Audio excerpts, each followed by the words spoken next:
Hello and welcome to another episode of the Mastermind, Body, and Spirit Show.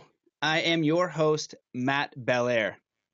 Known around the world as the modern-day samurai, today's guest has had the great fortune to have been able to leverage a lifelong quest and an uncanny ability to find himself in situations of study with many true living masters and thought leaders of our time. He has studied and taught in the areas of ancient knowledge and medicine, healing, positive thinking, transformation, metaphysics, energy work, physical wellness, and other forms of self-mastery. He is now teaching what he has learned from over 30 years of study in self-development and personal growth. He wishes to help you find the harmony and balance that comes from working with and mastering the mental, emotional, physical, and spiritual elements from which we are all formed. Welcome to the show, my friend, the man, Lee Davey. What's up, brother? How you doing, man? Thanks for having me. Doing great, dude. I'm doing great. How are you? Good. Excited to be on the show. Yeah, brother. It's really nice to have you here. You know, just a little background for those who don't know you, but we meet just getting off the bus in Egypt with the Resonant Science Foundation. I think it was maybe a minute or two into the conversation, we just realized we were brothers and mirrors of each other, and so similar in a lot of ways. And so it's been really great to get to know you a little bit more, get to know about your work and all the things that you've experienced and studied. And so I'm excited to have you on the show and share that with everyone. So rather than me doing it, do you want to just give a little bit about your background? Because you've been, and we talk about this a lot, but it takes a lot of effort to walk the talk. You know, you could have a 9-to-5 job and do all these different things, and that's totally fine. But walking and living the path of self-mastery takes a crap ton of work, and you really got to put that first, right? You really got to put that exploration of yourself and your own consciousness first. And that's something that I think that you've done. And I'll let you take it from here. Thanks, man. I appreciate that. I'm not even sure where to start. I mean, my journey actually started. So we just had this discussion the other day. I'm a few years ahead of you, chronologically speaking. So I'm hitting 41 this February. But the first time I remember not feeling comfortable in my own skin was like 12, 13, 14 years old. And I don't know if you remember the Body for Life program, Bill Phillips, way back in the day. He had a 12-week like physical transformation challenge, and I wrote this guy at that age, like 13, saying like, you know, I don't understand what it's all about. I got this fire inside. I want to do more. I want to be more. I want to help more people. Maybe you can give me a job or mentor me or something like that. And of course, he never responded. And so, you know, I've been kind of fumbling my way along the last 30 years. But the discipline and the journey really, I think, came about for me as a necessity. Because I didn't feel comfortable in my own skin. I didn't feel intelligent. I didn't feel, you know, all these things. And I just remember thinking like the stuff that we're fed, the stuff that we're programmed to believe, you know, you go to school for 12 years and then you get a good job and you work for 40 years, maybe take some vacations here and there. And you know, if you're lucky at the end of your life, you retire, have a few good years if your body still holds up, and then you die and that's it. I remember thinking, but it didn't resonate with me. It didn't make any sense.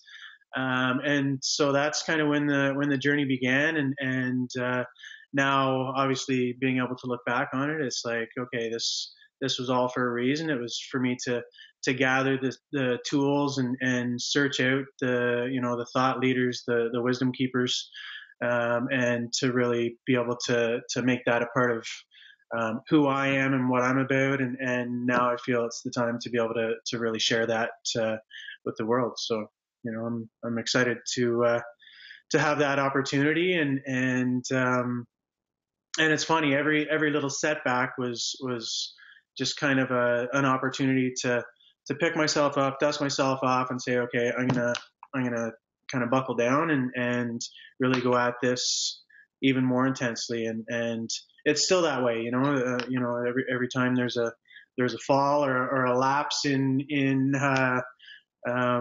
following through on something, or being that disciplined. um, I kind of reassess and look at things, and then it's like, okay, it's time to really buckle down and really get back into this. And I think with any change in habits, I talk a lot about that with my clients and with people.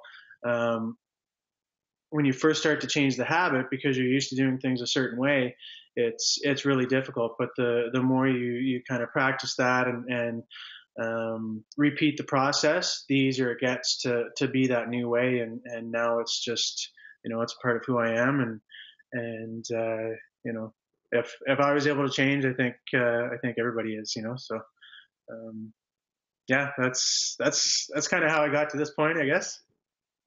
That's awesome, man. Well, what the first thing that brings up for me is we were talking the other day about how you're listening to Nassim stuff over and over. So, we go to, Egypt with the Delegate Foundation. I've gone through the Delegate course. I need a little bit more to go through. And a lot of it I understood and a lot of it I didn't, it's super foreign.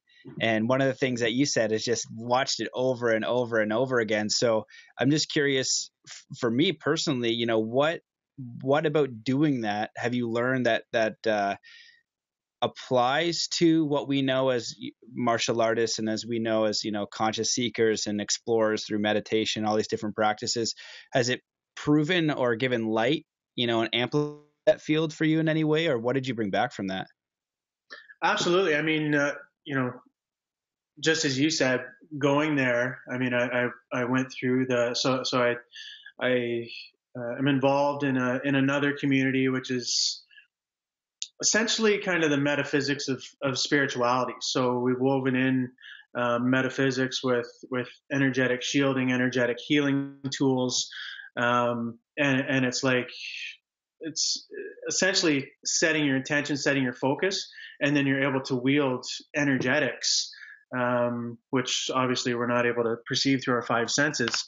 And so going through the course, the Resonance Academy course, just once before attending, and then meeting all these, like, the most brilliant people in the world, as far as I can see, and really speaking that physics language, it was very foreign to me. So I found myself coming away from there feeling like, holy shit, do I do I ever have a lot to learn, right? So as soon as I came home, it was like, okay, it's an opportunity to really buckle down and learn this stuff. And so at least once a day, Nassim's he's got all kinds of videos on YouTube, obviously, but he talks about the Schwarzschild proton and that mathematical verification that we are all one, that we are the universe perceiving itself through our individual perspectives.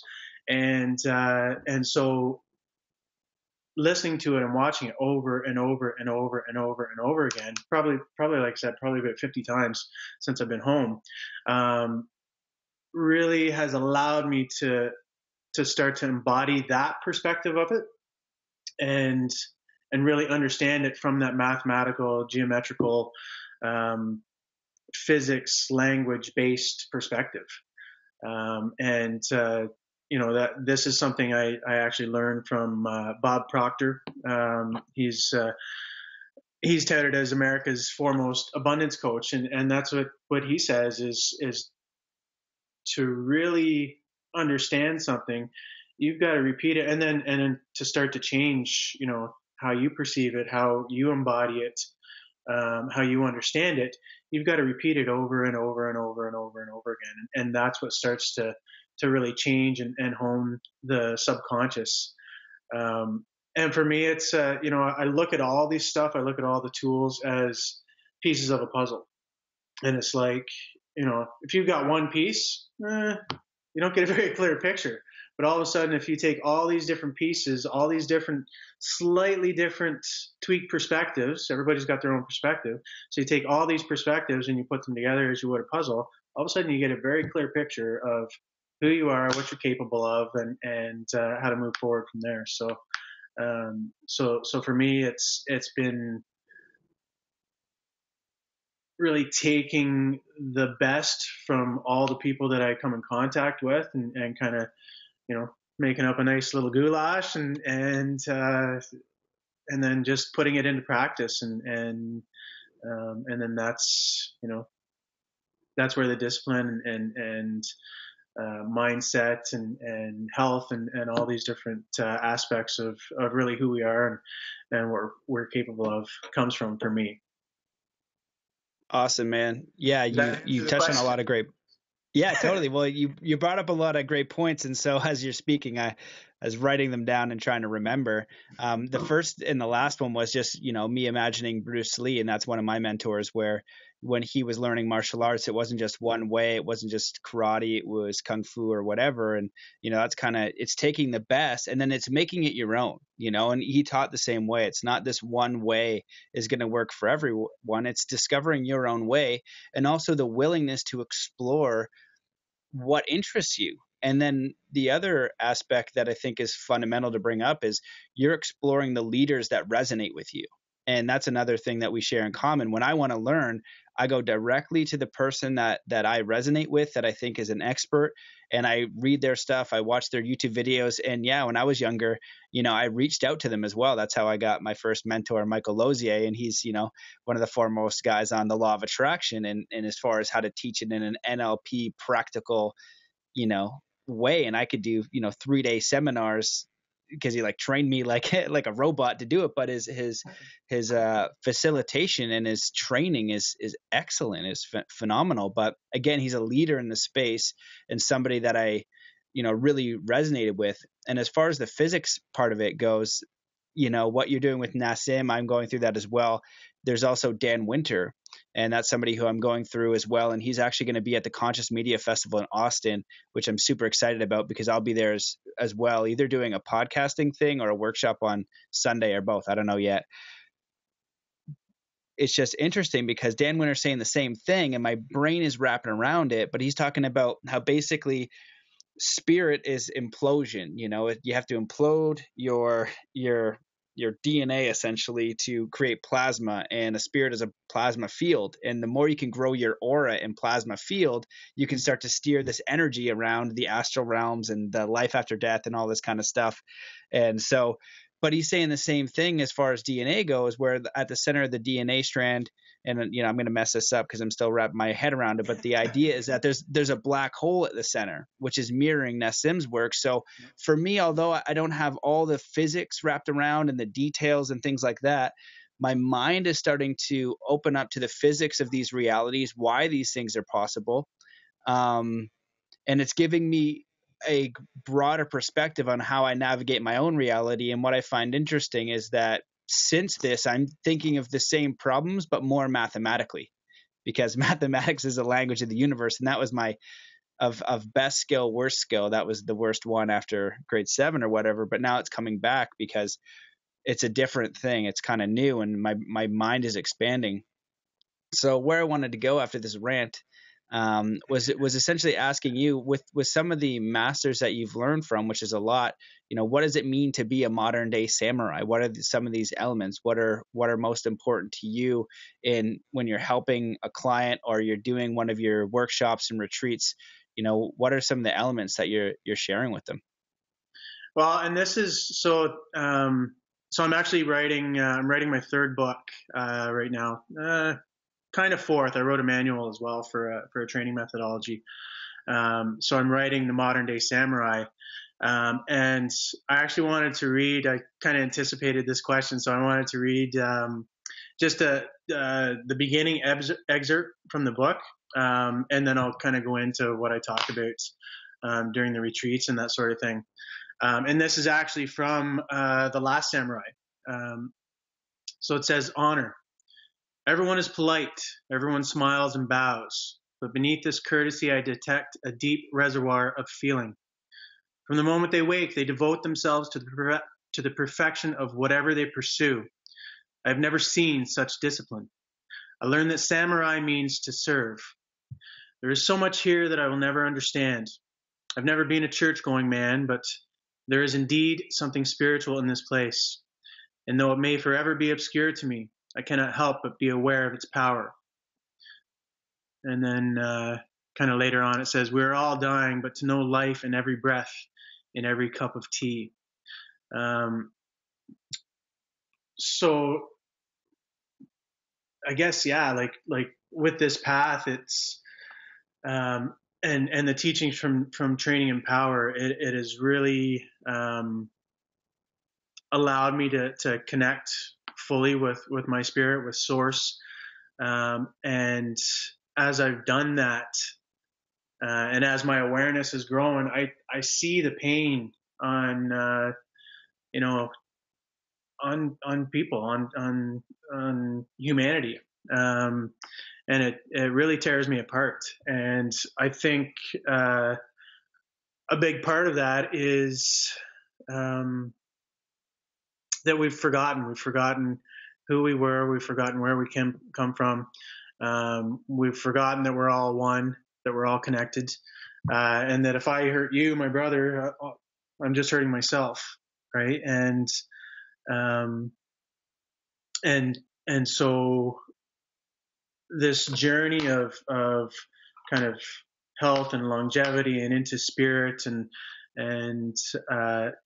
has really shown me how important it is to honor our spiritual journey, to honor what we came here to do, and hone our physicality. And all that means are, live in a strong, healthy vessel, be abundant so that we can have a platform to stand on, to share what we've learned with more people. And so that's really what I try to embody now and teach in the workshops and the retreats and that sort of thing is because I think people are so focused on the day to day and going to work and paying the bills and all the stuff that we mentally kind of have been programmed to focus on, that at the end of the day they're so exhausted that how am I going to think about consciousness? I'm just trying to get through another day. And so for me, it's like, when you start to build in these practices, these disciplines, all of a sudden mentally you start to sort out, what is important to focus on. Physically, you start to have more energy and feel this strength and you get reconnected to your feelings and you're just able to move forward in a more intelligent manner. Really, you're able to move forward and recognize that you do have power. You're not this little human thing and a victim, and you don't have to continue to sacrifice and all these things. Like the power is within. I think we talked about that before we started, and these are all just tools to bring that awareness back to people that you have the power. We have the power, right? And when you start to learn that, so the workshops really are just a kind of a compilation of all these different puzzle pieces: meditation, breath work, training, yoga, energy work. So I do some chi building. I incorporate brainwave entrainment, so another tool, right? Proper eating, like all these things are just tools. So I kind of touch on each one, and I just ran a 2-day one, and there were people there from kind of all levels, people that have really been doing a lot of deep internal spiritual work, and then others that were really new to the space. And every single one of them came away with kind of a like, oh wow, like I never thought about it like that. And I think what I've been capable of doing is kind of distilling down the information so that it is in bite-sized chunks, so that people can walk away with these new perspectives, new awarenesses, to be able to move forward in their lives. Awesome, brother. I think I answered it. I don't know, man. Yeah, that's rants are wonderful, man. If you listen to the podcast, the people know that, I'm doing well when I can open up and let the guest rant about what they know, right? It's not, I'm not here just to hear my own voice, man. It's to get those nuggets of wisdom and let people share. Because you notice that when you share, they're always very real experiences. It's not like people wake up and have it all sorted. It's not like they find their purpose. It's not like they've figured out self-mastery. It's not like they mastered meditation. It was a whole process, and as people share their individual process, I feel like it really gives a lot of value on the human nature, the human aspect of it. And what you touched on there was a bunch of things that I thought were really important, that for me as a martial artist, the big one was discipline to self-mastery. When you read that quote, they wake up and they are just 100% dedicated to mastering whatever that craft is.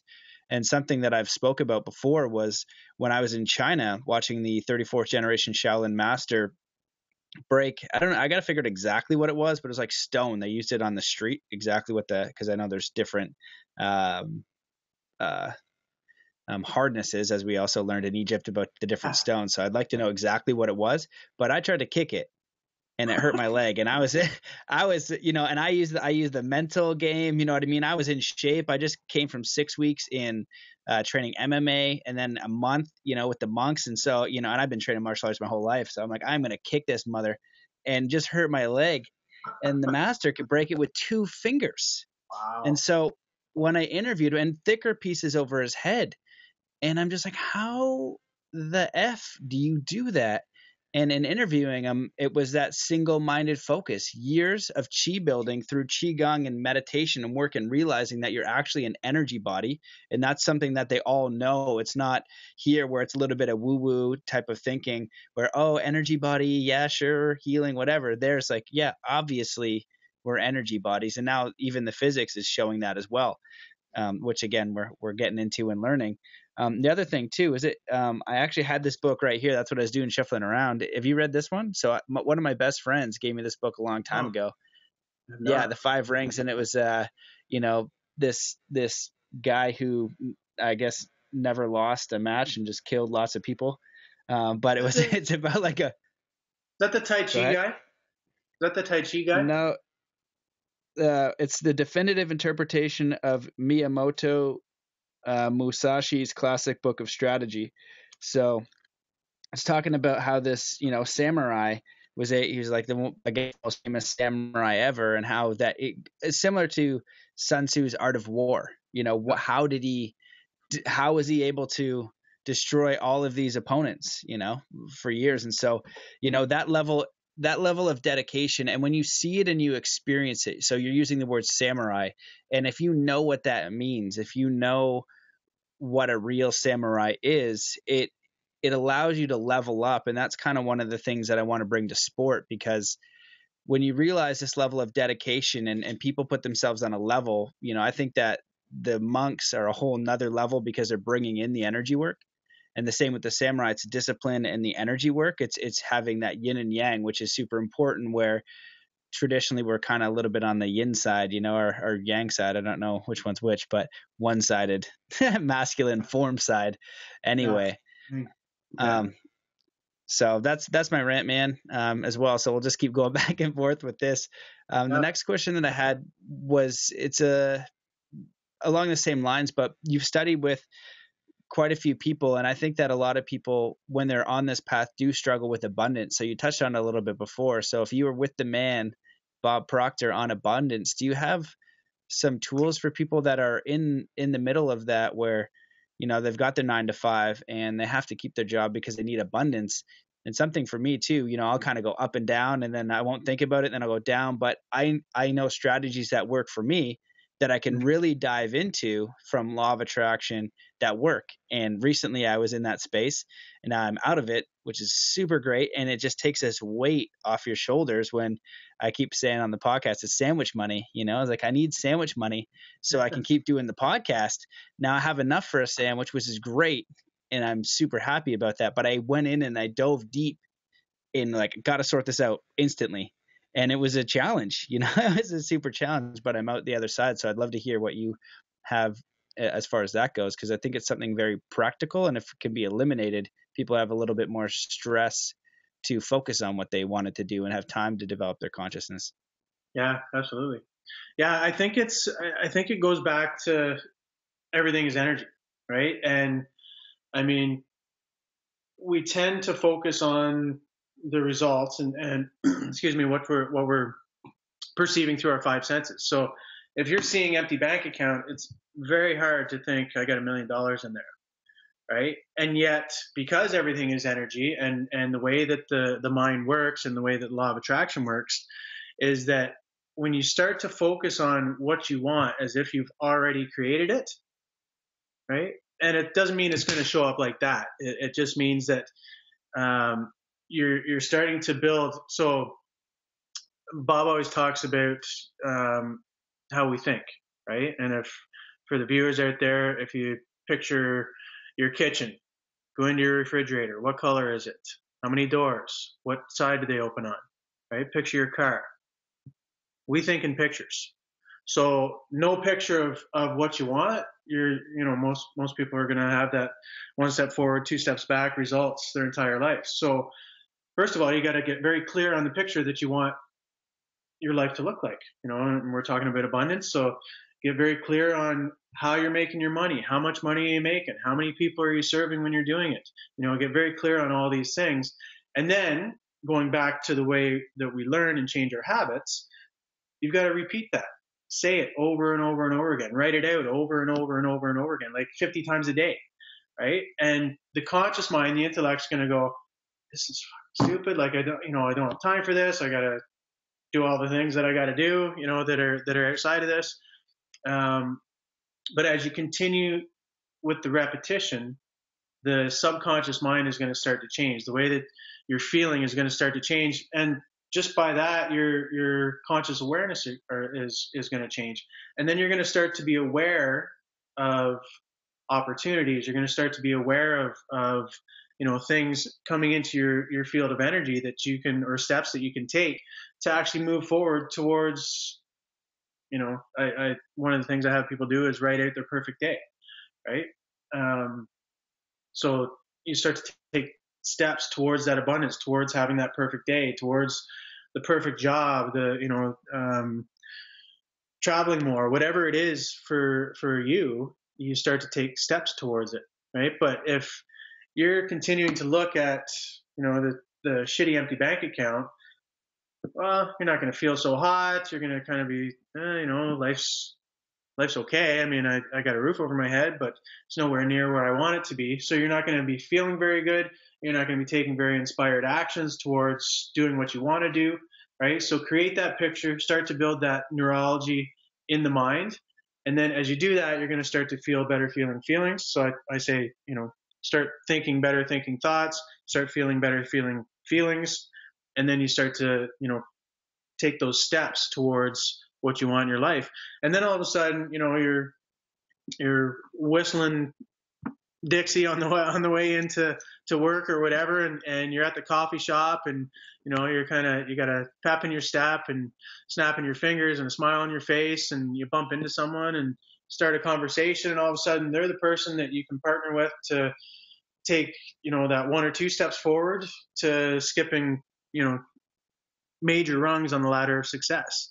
And it doesn't happen overnight, and it your intellect is going to say, this is stupid, I'm sitting here all day daydreaming, right? If you just daydream, then yeah, you're not going to get very far. But you daydream, you visualize what you want, it changes how you feel, and then you start seeing those opportunities manifest.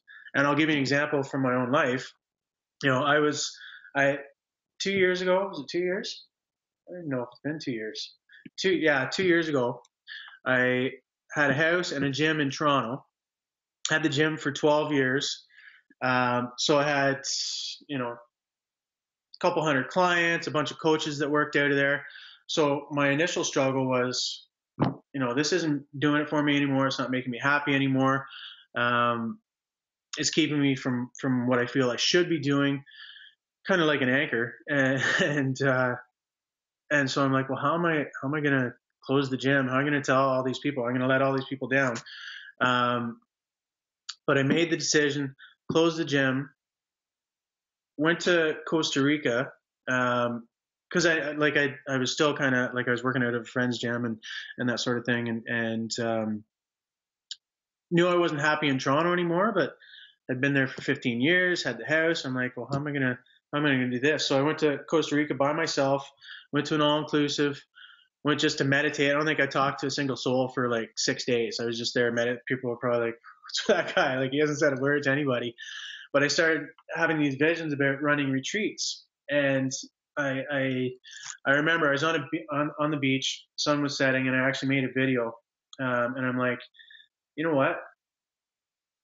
I'm talking the talk, but I'm not walking the walk. I'm telling people to live the life of their dreams. And I'm sitting here in Toronto. I know I'm not happy in Toronto anymore. So I vowed to myself that when I got home, I would make changes. And within a month, my house was up for sale.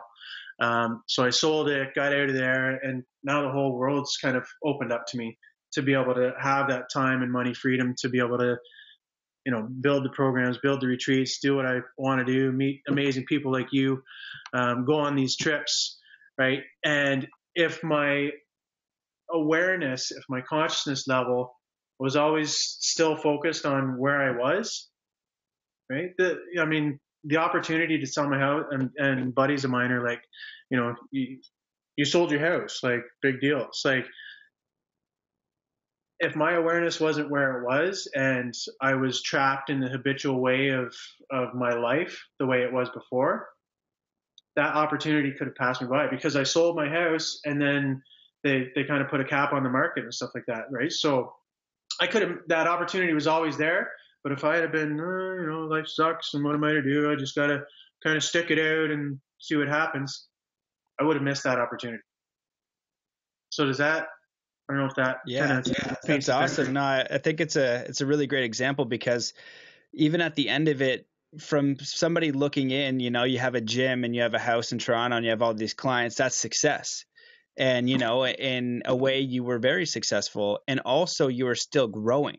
And so we continuously have to transform and listen to our gut in the way that life is taking us, and life takes us in the form of a feeling, what brings us joy. But you got to make that step. And because and someone would look, it's like, well, what's wrong with your life? Like, do that. That's my dream. My dream is to own a gym and have this and have security. Maybe it is. And once you're kind of following those steps and doing what you're passionate about, you'll create the dream and then you'll continue to create it. And again, another lesson that I learned from the masters and from martial arts and snowboarding and skateboarding, really the art of self-mastery is there is no mastery, not even close. You couldn't. That you could not master martial arts. You can get ridiculously, incredibly, amazingly good, but you can always get better. You can always grow. There is no end of growth. So I think that's a really important point to bring up. And just on the law of attraction thing, because, I've studied that along and, got mentored, but you brought up all the very important points. You can't create anything if you don't know what you're going to create. You need a starting point, get really clear on what you want.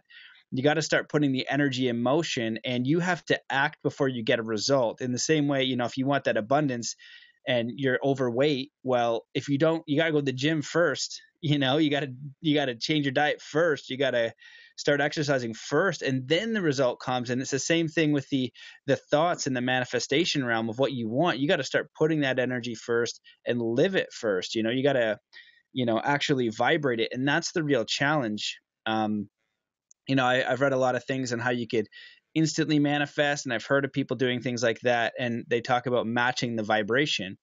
And for me, you can send it out, but it's the receiving that's the issue, because I'll say, okay, I want $1 million of abundance of money, but the thing is that I'm not open to receiving that because I doubt it so much that the capacity to receive what the universe wants to bring me, I'm not open to it. So I have a little tiny receiving valve when it should be this big opening thing. And that's the feeling, that's the energy. And so the last kind of point I'll make on this, because I think it's really good stuff, is I had a coaching client recently, and she was telling me about how she does abundance, and hers is like seeing abundance as a goddess. And so I was like, oh, that's interesting. So I took that, and then from Dr. Joe Dispenza, he has you go through all of your energy centers or chakras, and then each one is, it's got a characteristic. So I did the goddess of money through all of the energy centers. And so now as I think about abundance, I have this goddess, and it's, truth, it's nobility, it's integrity, and I have it all listed. There's a lot of more other things, but it's like this, it's service, it's contribution. And so now when I think about money, I'm able to generate a better emotion. And that's what it's all about. It's how do you figure out how to generate the emotion of abundance, or the emotion of having a gym, or the emotion of having an ideal relationship when you don't have it? That's the trick, because it's the energy you put out. And the law of attraction and the universe has one job, and that is to match vibration. It Yeah. can't, that's all it's doing. So I think that you touched on some incredible points there. So I just wanted to add and double down on that, because I think it's really valuable stuff, and even for me too. So where I wanted to go with this, what I was curious about is this. Do you want to Can I add make something one more first? point? Yeah. Yeah, of course. Yeah, get in there. In terms of you know, I guess the direction that you want to go, and when I tell people to think about their goals and what they want to do and where they want to go with their lives, I say, get in alignment with your passion, purpose driven wants, right? And use the imagination to create the life that you've always dreamed of. And for me, how that now manifests, so I build the picture in my mind of what I want, but then I connect. I connect to that universal energy. I connect to that source, and like I'll get downloads now of information of like, oh, do this or do this, or right. And so then I take action based on the information I'm getting, rather than so essentially, the energy or the spirit me is out front, kind of leading the way. Whereas before, when I was kind of swimming upstream, it's like it was the human me trying to force and trying to make things happen, and without first listening. And one of the fundamental laws of the universe is that force negates, right? So if you feel like you're swimming upstream, or you're not going in the direction that you want, take that quietude, take that solitude, and really listen for the information, and then take actions based on the information that you're getting. And you'll start flowing downstream to that abundance, and that perfect day and that life that you've dreamed of. So for me, that's been a huge lesson over the last couple of years. Is okay, if things aren't going exactly the way I want them to, I need to stop everything. I need to be still. I need to connect. I need to meditate. I need to get, centered again, get my information, and then I can take actions based on the information that I'm getting. So I just Yeah, man. Yeah, I'm really glad you brought that up, because I think that it's a very critical point. People, and myself included, but a lot less, because I usually will spend, a month of the year or more in meditation somewhere, or in solitude. The last couple of years, it's been about a year and a half, 2 years since I've been able to do that, which is a bummer, but and I want to get to it right away. But the ability to quiet the mind and listen, because as your mind is just going nuts, you can't get clear on what you want. And the other fundamental thing that you touched on is listening. You know, you have to be able to listen. You don't just like get up. People get up and they try to force it, in the sense that they just do a task and they think that that's going to sort it out, when really, where we emit energy, we send it out and we receive it. And when we receive it, we have all of the universe, we have all of the beings, we have multidimensional awareness that we can get tapped into if you just quiet the mind. And you get it as inner knowings for you. That's guidance for you. And you're the only one who can sit and listen to it. And I think that it's absolutely a critical step to have that in your life as a part of how you navigate your reality. Because if you're constantly looking to solve things in the mind as the monkey mind is going, it's the same thing, and you're just going to get more of it until you step off that treadmill and bring in listening as a part of your existence. And the other thing that I really like that you touched on, that's really going deep for me in the life and teachings of the Masters of the Far East, is they're talking about how they can keep creating these miracles, and they're talking about health, and they're talking about how they can use the word to manifest instantly. And so I'm like, okay, cool. And everything that I've ever read on the law of attraction, spontaneous healing, psychic, Dr. Joe Dispenza, everything says the same thing. Like if you can match the vibration of it, it'll happen instantly without doubt. There's that it already exists. There's no time in the fifth dimension. It could be the thought realm of however you think of it, or the astral projection realm, or you can lucid dream, or whatever the case may be. But essentially, what the fundamental thing is that's really deepening for me is that it's not me. It's, they'll use God or source or spirit or all that is or nature. And I think that people get hung up on God. And even for me, I think that I get a little bit hung up on God because of, being in religion as a kid and just, was a Baptist and just like listening to all this fear. And I was like, something isn't right. Something is not right. And so they hijacked God. They hijacked spirit on me. And so I'm like resistant, no, oh God, you know what I mean? Because then if I got to like the right God in just the right way so I don't go to hell, but then he's going to send all my buddies to hell. And then also people never knew about it. And it's just this confusing scenario that you got to unpick. And so the critical thing is, if you just figure out really for yourself, what is God to you, whether it's nature, source, spirit, whatever you want. And then, so as you put that thing forward to say, abundance or relationship or whatever, it's source that brings it to you. So if you're a beaver and you need to build your little beaver house, the beaver's already on automatic coherence with nature. So he's like, I need a tree, boom, tree, unless we were destroying him through the rainforest or whatever we're doing to the poor guy. But, without us, he's in total harmony. And so if we can put that energy forth, and we basically put it in that hand of nature, of which it already exists, that vibration already exists. And if you can put it there without doubt and say, source, this is what I'm requesting of you, and walk as if you have it, then you're vibrating it. And the really great tip that it gave me was, because I'm doing it too for things that I'm always trying to master this stuff, and instantly I go to doubt, even everything I've read and even the crazy stuff that's happened on meditation, I just instantly go to doubt, right? And I'm like, oh, so I'm trying to stop that. And what it said was, and actually Dr. Joe mentions it as well, is you go right to gratitude as if it's already there. Gratitude for knowing it exists. It's like, $1 million, thank you, I know it exists, cool, because this will allow me more freedom to travel and experience the things that I need and whatever, because it's never about the money, it's about the thing that the money brings. It's never about that object. It's growing your character as a human being and growing your life experience in a way that really fulfills you. And you taking these steps to just, transform is going to allow that experience for you to just be stoked on your own life, which is the only thing you can control, really, your own existence and whether you're proud of it. And then you can kind of just share that with others who are at that stage in their life that they want to learn it. And you have this beautiful co-creation. Absolutely. I don't know if you want to rant, like, or add on to that rant. I got carried away. There's a couple points. So when you kind of brought in religion and that sort of thing, the way I look at it, and I don't know how many non-spiritual people you would have on viewing or viewers, but just in case some are out there, what helps me is religion it's got the dogma attached to it and it divides, whereas spirituality, so think of it as a pie, right? Spirituality is the whole pie.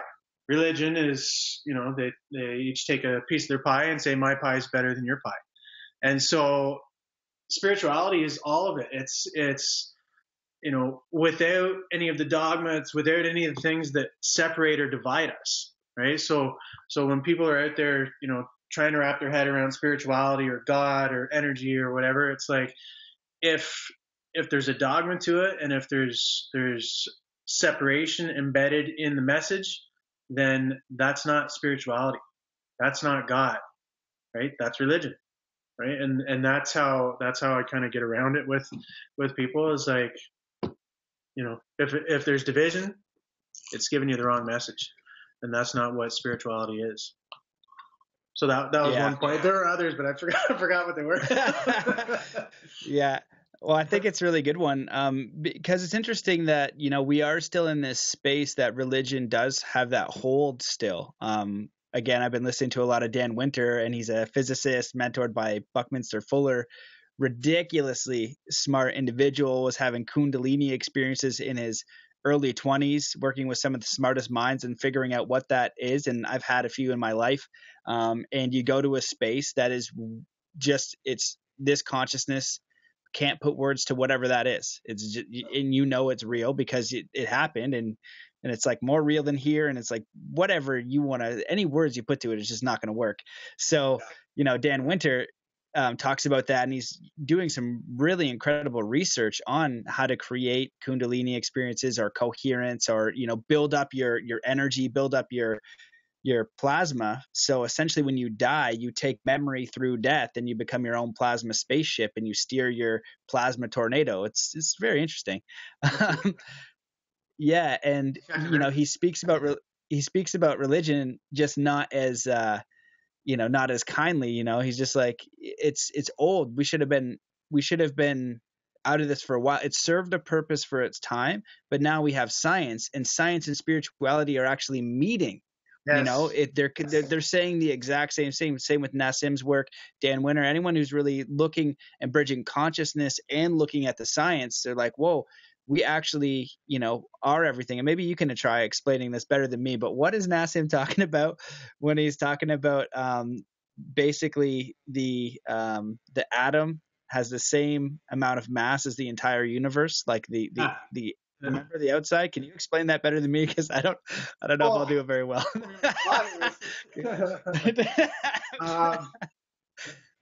So essentially, because the energy in the universe is infinite, they needed a way to measure it. So what they did was they did a centimeter cubed of space. How is it? I'm gonna muff this up now. I actually posted this on the delegates too, so they're all watching. they're just reviewing it, being like, "Who's?" If I screwed up, I'm sorry. Did you guys listen? Yeah. Well, this is why you got to go to the Delegate Foundation and sort it out. All the listeners go there and become a part of it. It's a great crew. Absolutely. So the energy in the centimeter cubed of space is 10 to the 93 grams, which if you put all of the stars and all the galaxies into the same centimeter cubed of space, it's something like 10 to the 55 grams. So you're still missing, I think, 39 orders of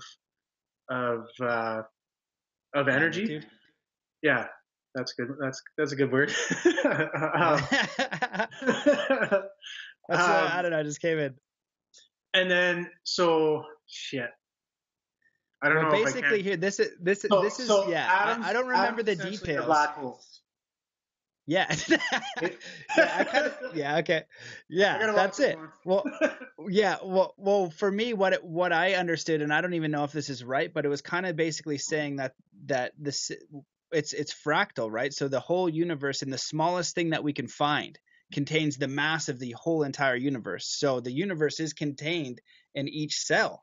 So even in the life and teachings, and they use the fractal analogy as well, where you look at a hologram and each little tiny piece of that hologram contains the image of the whole.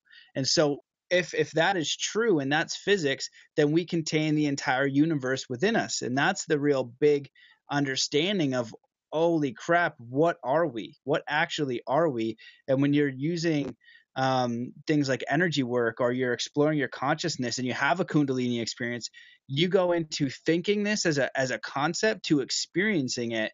And so the experience is where there's no science there yet. And this is kind of pulling it in and saying, oh, look, you actually are the entire universe within you vibrating, and you can experience that, but you're stuck in this limited state where you can, if you look at the nature, but not in the same way as, really having that experience that goes far beyond words. So this kind of gets into the point that I wanted to ask with you. And I've been doing this a little bit more in different ways, but you're talking about energy work. Do you have some favorite practices or something for people who want to start looking at that? Because again, to reference Dan Winter, because I've been doing a lot of research in that field, was this Dan Winter or Nassim? I don't know. It's all mumbled into one, but basically it's mumbled into one. It's mumbled into one in my own confusing reality of what is going on? What's happening? But essentially talking about one of the fundamental shifts that we'll experience as a species is really realizing that we're an energy body. So you've got the physical body, But then we're going to actually measure, and it'll be known that you actually have an energy body and you can take care of it, and it can Mm-hmm. do amazing things. And it's something that's going to be in the mass consciousness for us to begin to explore. So I think that cultivating that energy body is really important, and really deep in my understanding of doing more, martial arts. I'm usually a harder form, but doing qigong and meditation, just even now when I'm lifting weights, if I do that, I see myself as a spirit form always, you know what I mean? And that's touching, the body, but I'm using my chi to move the weights, and I'm always seeing if I can feel it. And when you go really slow, you're feeling the space. And another Nassim thing, and everybody else is just saying the space is not empty. The space is full. Absolutely. And so really just trying to feel that. So I'll stop yammering, please. Oh, I love it. I love it. The other thing that I'll add about the proton having all of the energy in the universe is like, I think I touched on it earlier that we are each the universe perceiving through our own perspectives. And Nassim talks about this, and he says, so every billionth of a second, your perception is being fed back to the entirety of the universe. So it's like all of our perceptions, all of our experiences count. And that's why it looks like the universe is expanding, because all of the information is present within us and in the entirety of the universe. And that's why when you talk about the masters, and Nassim mentions that when you go within through meditation and different things like that, that's when you actually have access to the all one. So I just kind of wanted to bring that in terms of energy work. So I employ two processes. So one I created myself, and it's a combination of binaural beats, which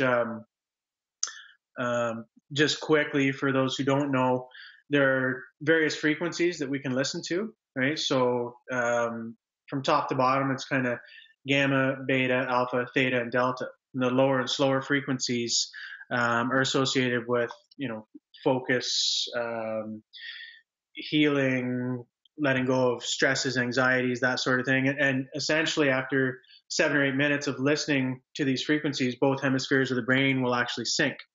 Okay, so you're getting that synchronization. So it would allow you to get into a meditative state faster, especially if you're new to the space, for example. Right. So I play the beats, and then I will walk people through some qigong. So we're actually building the energy of the body, and then kind of a guided meditation. And I've got so I made five videos that people can actually access for free on YouTube, where I walk people through this, and I bring in grounding and just that concept that through our perception and our intention, we can actually tap into these infinite universal energies and replace the finite energy of the body. And something I did in the last workshop, when Nassim talks about fractals, is like, if you look at the eye, it looks like a universe or like a galaxy, for example, right? So I actually had people going in and looking at themselves in the mirror right into their eye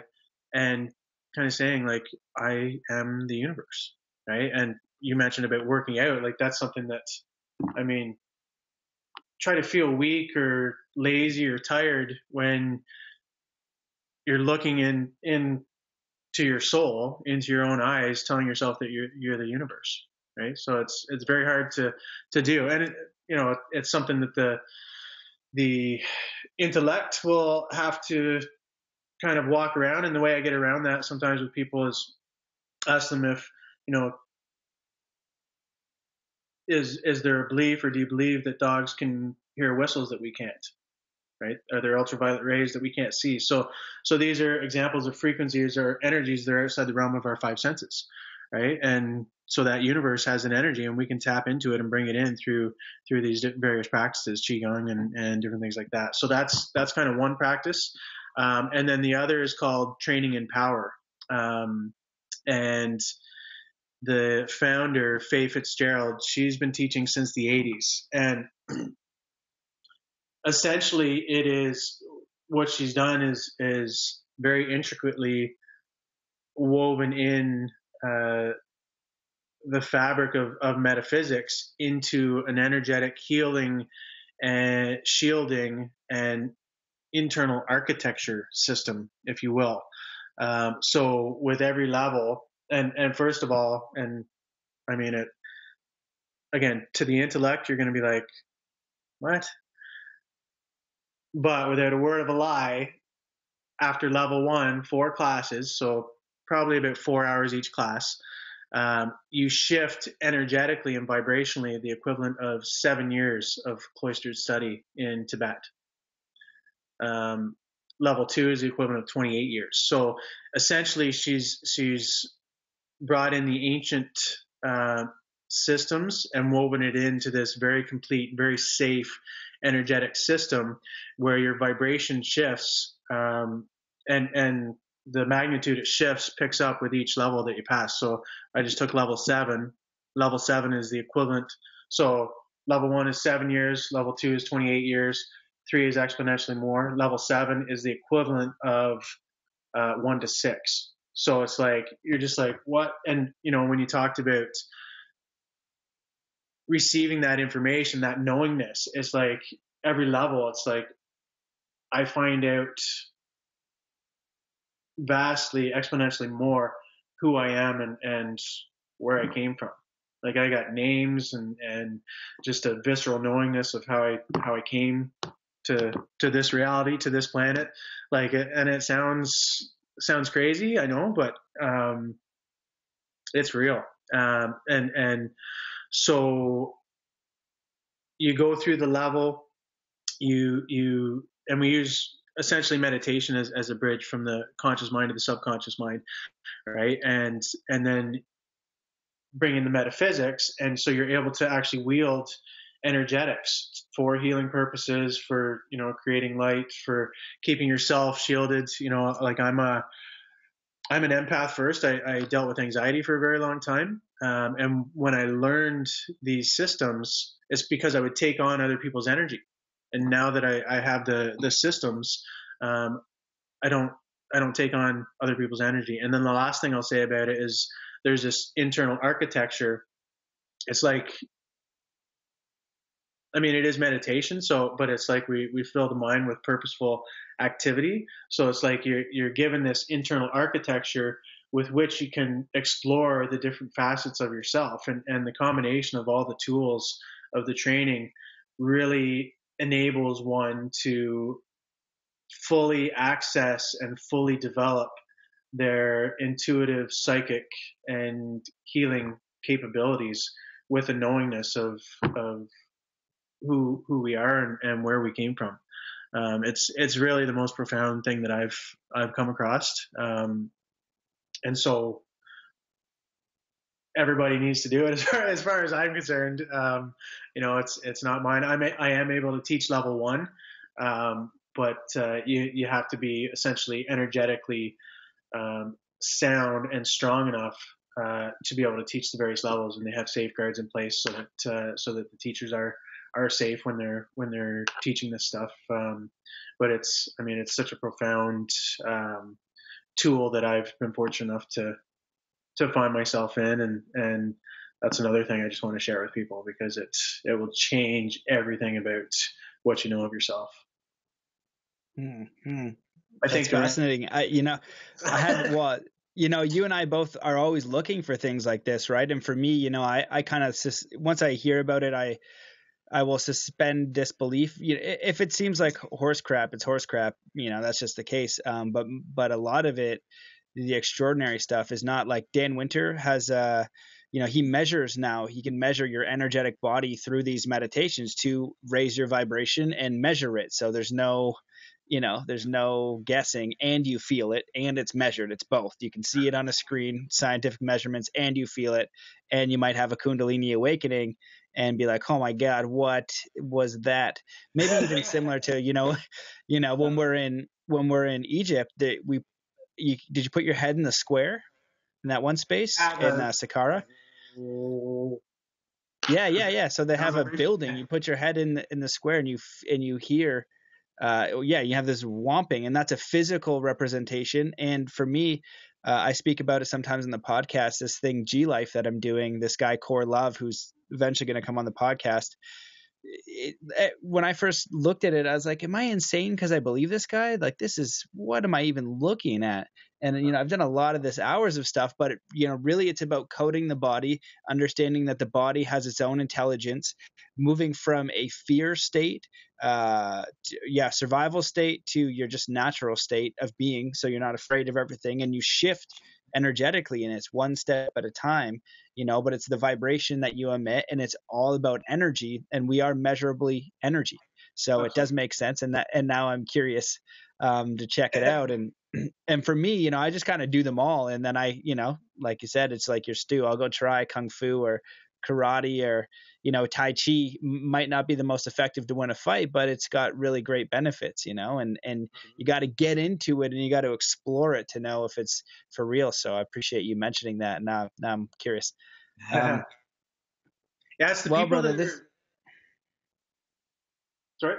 Go I was just gonna say it's again something else I think we've talked about before is just I have this openness and this approach, like I don't know shit. I don't know anything yet, and I think that openness allows one to go in and explore these different practices without any judgments, and really, like you said, go through the experience. Because I mean, there's so many people that are like, yeah, that's not for me.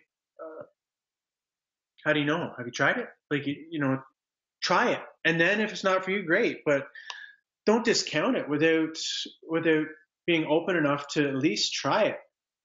So that's, I don't know, I just wanted to throw that in there. Yeah. Yeah, I agree, man. It's very important.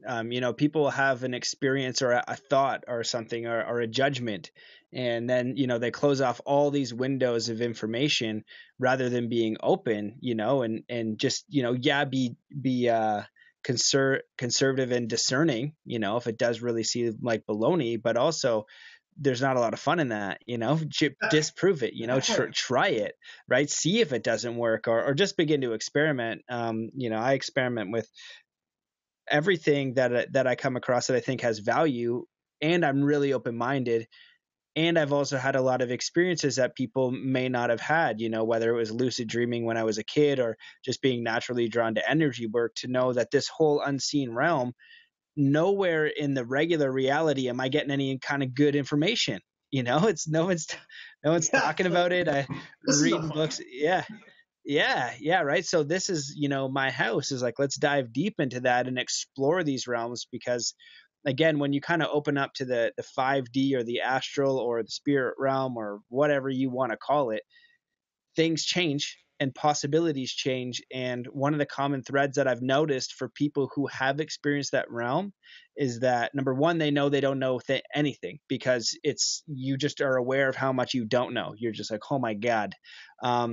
Also, they know that there's literally infinite possibilities. They believe that, like, literally anything is possible. Once you see that, you're like, I don't care what it is, it's probably possible. I don't know where or how, but I do know that if you can imagine it, somehow it's possible. And then usually, 99% of the time as well, they have a connection with spirit, because you kind of merge with it. When you remove the consciousness element, and that's, I was having a discussion with some people the other day, just having a beer, and they were kind of questioning some of the gnarly stuff that I was saying. I was like, it's fine to question it, but let me ask you a question. Can you quiet your mind for 5 seconds? And these are adults and they're successful business guys. They're like, no. I was like, well, you don't know anything. You know what I mean? You've never been to a space where you've, at least quiet. For me, it's a fundamental shift in consciousness. Just because you can quiet your mind doesn't mean you figure out everything. However, if you do it enough, you might have an experience where you'll get to that oneness state, or something will happen and you're like, whoa, interesting, and you start questioning your reality, you start questioning your beliefs, and you're a little bit more open-minded. And so that's like the basic thing. And it's very important for people to get to that space, because if you wake up and your mind turns on and you don't have control of it, it's leading you. And what that means is that's the outside world just dictating what your life is, not you dictating from the inside out, being dictated by external forces that are all vying for your attention. All of it. And all of it is horse crap, man. How much you sign up for. You question, do you need this house? Do you need this job? You know, like, what if you just like let all that go and realize that you're a free being on the planet, let society go, let everything go, and just kind of be like a bear, you know? And like, what would you do if you didn't have to work? Like, start thinking that way, because you can create it. And the only way that's going to happen is if you begin to think about it. What would I do if I didn't have to work? What would I do if I could explore freely? Where would I learn from? What does my ideal life look like? So yeah, man, you know, Absolutely. I left all my stuff on the curb when I left Toronto. Like all my furniture, like I'm not going to put it in storage, so I left it on the curb. People came and had a freebie. Nice. Right? Probably nice stuff too. You're living the Toronto life, and I see. Yes. But yeah, to your point, it doesn't mean don't be skeptical, but take that skepticism into the exploration of the self, the exploration of these different tools and courses and programs and people and experiences, and you know, if your skepticism wins out, great. You know, if not, then you've had a new experience that has potentially opened you wide open to, you know, a new life, a new reality. Yeah, brother, 100%, man. Dude, this has been tremendous. I love. I could chat to you all day as we've had these deep discussions on our own, and I know we'll have more to come. So before we end, I just want to, is there anything that you wish that I had asked you that you want to talk about that you'd like to get into before we go? And if not, then just anything that you want to leave the listeners with, and obviously your info if they want to check out some training. I know you're going to Australia, might see Robert Check, is that his name? Something Check? Another guy that you've trained with that I Paul Check. Yeah. Ninja, geez, you know, so hopefully he'll come on the podcast. Just discovered him, and as it turns out, you know him and trained with him, and of course you have. But yeah, years ago.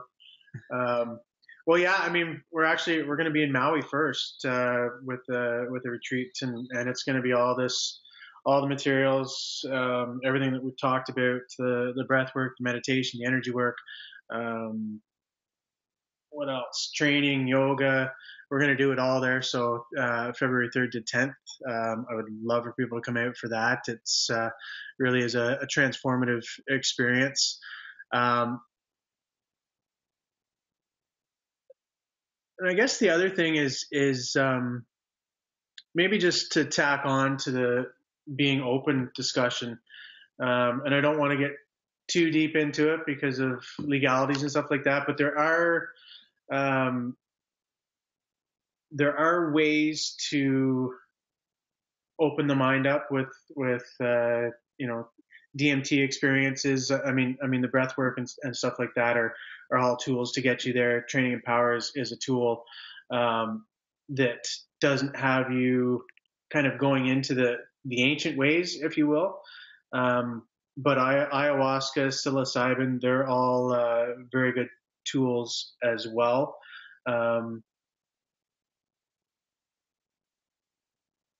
Yeah, I don't, I don't know how much I should mention about them, but you know, if you find yourself being called to one of those type of tools, I would make sure it's done in kind of a legitimate space. So, you know, I went to Peru for some of my ayahuasca experiences, to Costa Rica for some other ones. And then I'll actually, microdose from time to time with psilocybin.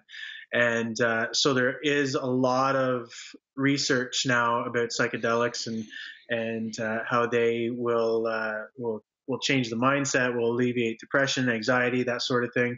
And think of it in terms of opening up other areas of the brain as well, and being able to explore. Because if we're always in that beta, that logical thinking mind, then that's kind of when the anxieties and the depressions and that sort of thing can really start to creep up on us. So I guess just looking at all these things as tools and having the right setting, the right intention going into them, and that openness, like we talked about. And that's not going to be a part of the retreats, fortunately or unfortunately. But I think as people approach all this stuff as tools with that openness, then all of a sudden it creates a very clear picture for really who we are, that we are all one, and really what we're capable of on all aspects. So that's really what Modern Day Samurai is about. That's what the books and all the work is about, and really just what I want to share with people, and help people to know that they are more, they can do more, and they can be more, and to really help people take their power back. Heal, grow. I think you mentioned it as well, bringing that nobility, that truth, that integrity, that honor back, and those are all components that the book is going to include, and that I try to instill in the workshops. Is when we start living with that nobility, with that honor, with that integrity, with that knowledge that we're all one, with that truth, then I think it's gonna heal the people on the planet as a whole, and that's my goal. Beautiful, brother. I love that, man. Yeah, you said a lot of things there. I definitely agree with the exploration and using the tools available, and just remembering doing it with that level of respect and honor. That's something that we carry naturally as martial artists, if you got the message of martial arts anyway. That's why UFC kind of bugs me. I love it, but I just want them to integrate the other side is all, and use that mass audience to really do some good, to bring in that honor with it, and respecting your own journey, going into each thing with respect. And most people are very fearful because they're uneducated, and that's the truth. And then you have the other side who do it irresponsibly. So doing everything with the best to your best ability, with integrity, accountability, intention, and that's all you can control. Everything else may not exactly be up to you. So really beautiful words, man. Beautiful intention. Where can people find you? LeeDavy.com? Yeah, lee-davy.com, davy.com. Right on, man. Well, thanks for your time, man. Thanks for your work. I'm super stoked to get your book. If you read my book first, it'll be a lot better, but you can probably learn a thing or two, but I'm sure yours is going to be fantastic too. We'll exchange next time we're together. Well, my title is dope, like Zen athlete, but the Modern Samurai, like that's frick that, I was like, that could be better. That's really, really good, man. I'm excited to read it and have a peek, dude. So nice. Yeah, man, good to see you. And thanks for coming on, brother. Thank you. Appreciate it. Peace.